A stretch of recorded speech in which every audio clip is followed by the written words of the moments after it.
Pastor Praveen మృతిపై అనేక అనుమానాలు వ్యక్తమవుతున్నాయి.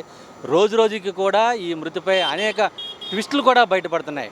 అయితే పోలీసులు రోడ్డు ప్రమాదంగానే పాస్టర్ ప్రవీణ్ మృతి చెందారని ఒక పక్కన ప్రాథమిక విచారణలో తెలిసిందని చెబుతుంటే, మరో పక్కన క్రైస్తవ సంఘాలకు సంబంధించిన వాళ్ళంతా కూడా పాస్టర్ ప్రవీణ్ని హత్య చేశారు అనేది కూడా ఆరోపణలు చేస్తూ రాష్ట్ర వ్యాప్తంగా కూడా పలు చోట్ల ఆందోళనకు దిగుతున్న సందర్భాలు అయితే ఇక్కడ ఉన్నాయి.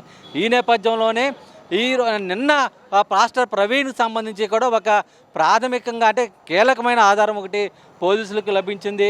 ఆయన ఏలూరు సమీపంలో అంటే ఏలూరులో ఉన్నటువంటి ఒక మద్యం షాపు, ప్రస్తుతం మనం అక్కడే ఉన్నాము, ఇక్కడ టానిక్ వైన్స్ అని ఉంది. ఇక్కడ మద్యం షాపులో ఆయన 24వ తేదీ రాత్రి మద్యం బాటిల్ కొనుగోలు చేసినట్లు కూడా సీసీటీవీ ఫుటేజ్ అయితే కూడా వెల్లడైంది. ఈ నేపథ్యంలోనే పాస్టర్ ప్రవీణ్ మృతికి సంబంధించి కూడా ఆయన మద్యం సేవించి డ్రైవింగ్ చేయడం వల్లనే ఈ ప్రమాదానికి గురయ్యారనేది కూడా పోలీసులు చెబుతున్నారు. అయితే విజయవాడ నుంచి కూడా విజయవాడలో కూడా రామర్పాడు రింగు వద్ద కొంత రోడ్డు ప్రమాదానికి గురైతే ఆయన రోడ్డు పక్కనే కొంతసేపు ఆయన కూర్చోవటం, అక్కడ పోలీసులు ఆయన్ని మందలించి పంపించడం జరిగిందని చెప్పి కూడా పోలీసుల విచారణలో వెల్లడైనట్లు తెలుస్తుంది.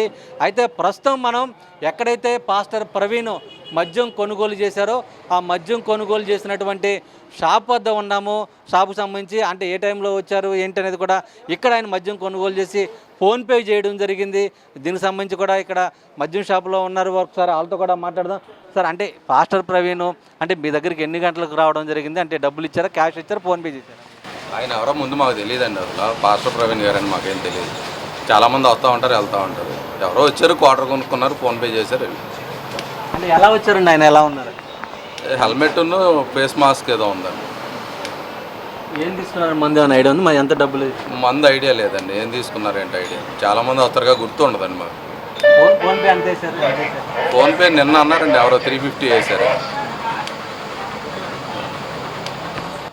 అంటే మొత్తానికి సంబంధించి మనం చూడొచ్చు. అంటే సీసీటీవీ ఫుటేజ్ అంటే పోలీసులు అయితే కూడా విచారణ జరుపుతున్నారు. ఈ విచారణలో అంటే మొత్తం అసలు ఏం జరిగింది, పాస్టర్ ప్రవీణ్ హైదరాబాద్లో ఏ టైంలో బయలుదేరు, విజయవాడ ఏ టైంకి రావడం జరిగింది, ఆ తర్వాత విజయవాడ నుంచి ఏలూరు రావడానికి ఎంత సమయం పట్టింది, ఏలూరులో మద్యం బాటిల్ కొనుగోలు చేసిన తర్వాత తిరిగి ఆయన రాజమండ్రి గావన్ బ్రిడ్జ్ వద్దకు చేరుకోవడానికి ఎంత సమయం పట్టింది, ఈ సమయం అంతా కూడా ఆయన ఎక్కడెక్కడ ఏ సమయంలో ఎవరితో ఉన్నారు ఏంటి అనేది కూడా పోలీసులు అయితే కూడా విచారణ జరుపుతున్నారు పూర్తి స్థాయిలో.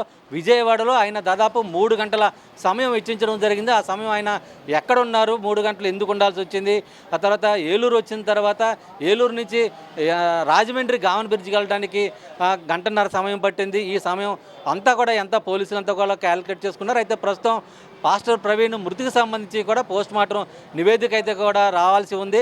అయితే ప్రాథమిక నివేదికలో శరీరంపై ఉన్నటువంటి గాయాలంతా కూడా కొంత ర్యాపిడ్ అంటే రోడ్డు పైన పడిపోతే కొట్టుకుపోవడం, అలాగే గీసుకోవడం, ఇట్లాంటి ర్యాపిడ్ వల్లనే ఆ గాయాలు ఏర్పడినాయని కూడా ప్రాథమిక రిపోర్ట్లో కూడా రావడం జరిగింది. అయితే మొత్తానికి సంబంధించి ఈ కేసు ఎటువంటి మలుపులు తిరుగుతుందనేది కూడా పోలీసుల విచారణలో వెల్లడి కావాల్సిన అవసరం ఉంది. విడుదల ప్రసాద్తో శ్రీనివాస్, టీవీ, ఏలూరు నుంచి.